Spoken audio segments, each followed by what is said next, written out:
First, thank you so much for including me in today's activities. I'm really pleased to be here on behalf of Olivia. And I'm going to talk today a little bit about work-life balance. First of all, what is work-life balance? Well, it was first used in the UK in the 1970s, so we have the Brits to thank for the actual term. But what is it? In the simplest terms, work-life balance is making sure you not only spend your time on work and work-related activities, but that you also have ample time for rest, relaxation, leisure, and relationships outside of your job. The mere fact that the discussion of work-life balance never centers around how to have more work, but always around how to have more life, should tell us something. There are really not too many people who would offer to march behind a banner that said something to the effect of more work, less life. Yet that's precisely what we do when we fail to take our participation in the life portion of this equation seriously, when we court stress and burnout instead of relationships and meaningful experiences. When we refuse to take a break, we harm ourselves, our work, and those around us. So let's look at the work side of this equation. And let's start with work and happiness. Certainly, work and a successful career can contribute to well-being, especially when the work dovetails nicely with things that have been shown to add to happiness: helping others, being in the flow, having control over one's decisions, having enough money to avoid the stresses and challenges of poverty. There are, of course, financial rewards to work. And as many believe, money can buy you a modicum of happiness. The good news is that actually in some cases this is true, although not always in the ways that we think. Studies suggest that work that brings enough money to lift people from poverty results in increased health and happiness. The surprising thing, however, is that the bottom line of that is not actually that much. There were a bunch of studies done in the United States, and they found that about $60,000 a year is where it sort of flatlines. You can add more money after that point, but you're not necessarily going to receive a boost of happiness from that advanced level of purchasing power. So the danger then is not that work has no capacity to help us feel happy, to help us feel satisfied. It's when work and life are severely out of balance, the scale tipped dramatically to one side, and I think we all know that that's usually the work side, that problems occur. So how can we create work-life balance? It's a huge topic, and so I'm going to narrow it down today, and I'm really just going to talk about how we can tip the scales back a bit by taking vacations. Whoa. I did not know that that was a stage in the back. So there's your first thing, pay attention. Okay. So for the employer, let's begin in an unlikely place. How the employer benefits from you, the employees, taking a vacation. So employees that take vacations are happier and healthier than those who don't. And happy and healthy employees are more valuable to employers. They're more productive, they're more loyal, they have less absenteeism, and their contagious positive emotions have the ability to radically shift the tenor of the workplace.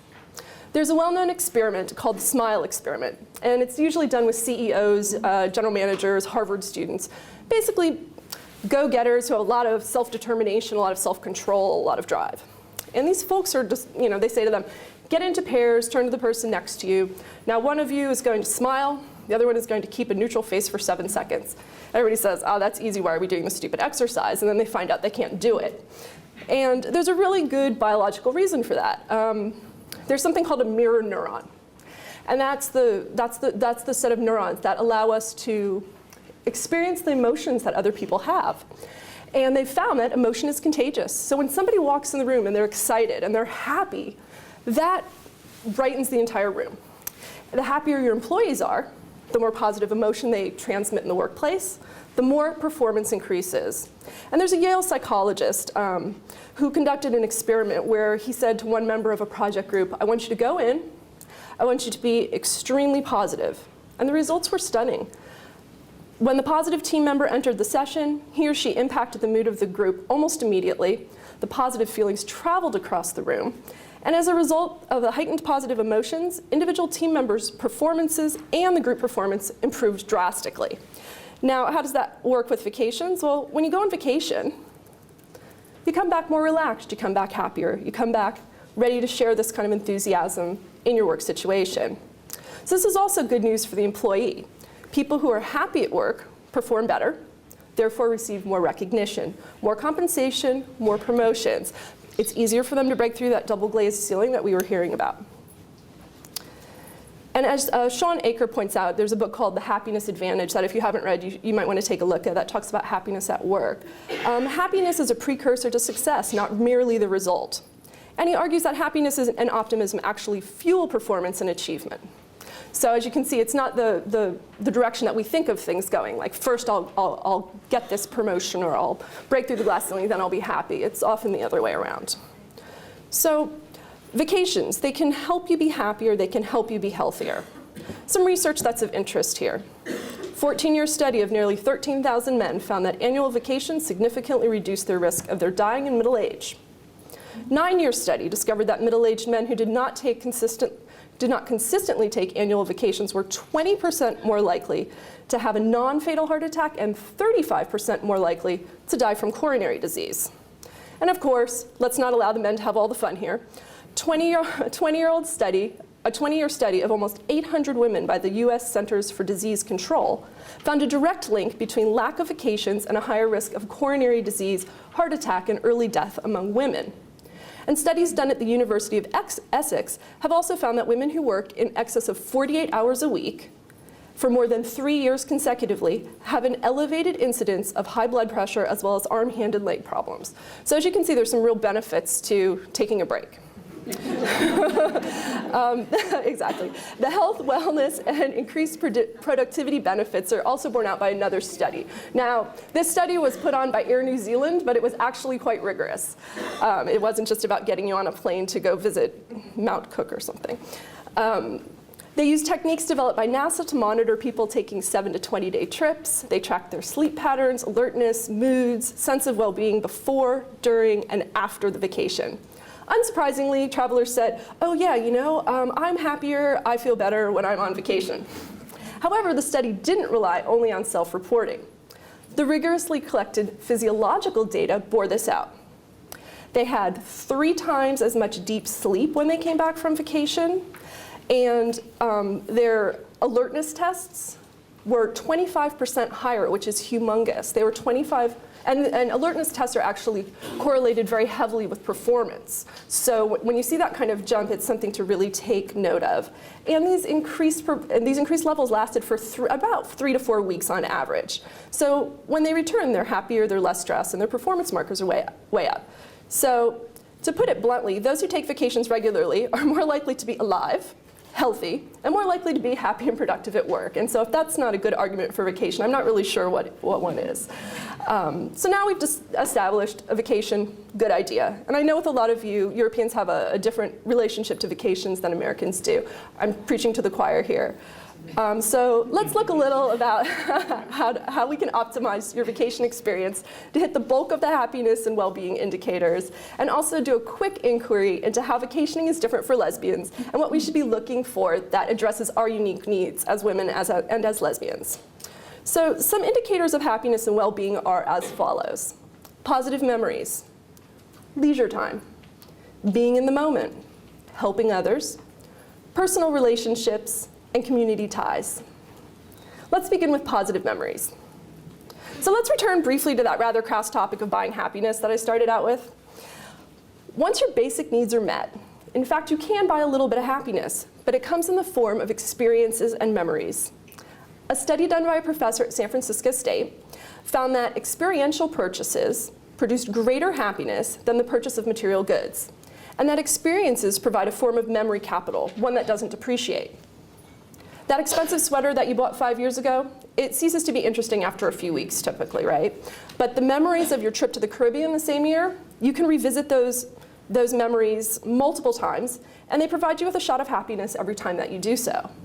This is due in part to something called the habituation effect, which is really just a fancy way of saying that you get used to the nice stuff you buy pretty quickly, that the happiness decreases after a time with that kind of consumption. And first it's all shiny and fabulous, and then we get used to having it, and it's less exciting to us. It's not so with memories or experiences. And as one of the positive psychology thought leaders, Daniel Kahneman, suggests, vacations are future memories you can reconsume at will, and this is good news indeed. The next indicator is leisure time and being in the moment. Leisure time and work have become quite imbricated over the last 20 years. We take calls at 4 a.m., we send emails at midnight. We otherwise work outside of the typical workday. The ease of current day communication means we bring these things on vacation with us as well. And the result is that we never really recharge, we never really relax, we never really have true leisure time. We're physically on vacation, but we don't take our mental selves. We're really just telecommuting from Tahiti. So one way to increase your well-being is to have leisure time that's actually leisure time. That means unplugging. And if you don't have the willpower to unplug, it means finding a place where your gadgets don't work or leaving them at home. Okay. Working on vacation often leads to worrying about work, which makes it harder to be in the moment, and being in the moment is another indicator for happiness. If you simply must work, here are a couple of things that studies have shown will help you out. Best bet is to schedule times to check your email and take those calls. Limit your work periods to one to two times a day for short intervals, and try not to let them occur smack in the middle of your day so it breaks up things that you could be doing. Working on vacation also, leads, if you're spending all your time thinking about work, you don't have that mental break that allows your subconscious to potentially work on those difficult work problems. And what ends up happening is that you don't get a chance to have those aha moments that you have when you're out for a walk on the beach or playing a game of golf. Giving back is also something that's been shown to increase happiness and well-being. And one of the things that I actually really like about Olivia is that we always make sure to give back wherever we go. We give the women that travel with us a chance to do things like donate birding supplies in Costa Rica to an indigenous women's group, things like that. And it's been proven that that makes people feel better to be able to help others, and that actually goes to what Claudia was talking about a little bit about. The more you give, the better you feel. And last but certainly not least, relationship and community ties. Friendships, love relationships, family relationships, these are all key to well-being. We know this commonsensically. We know this because of the research. Of course, it's ideal to have things you do regularly, date night, once a month poker game with your friends, that kind of thing. But concentrated time together is also important, especially for partners. Now for lesbians, when we're traveling with our partners, in order to get the full benefit of vacation, the key is to be able to be out, to bring one's whole self on vacation. So what do you do? You can rent a private island somewhere and go hide out there for a week. All right, that's one option. You can research and say, oh, well, this place sounds pretty gay and lesbian friendly, I think I'll go there. Or you can seek out a vacation experience geared exclusively towards lesbians.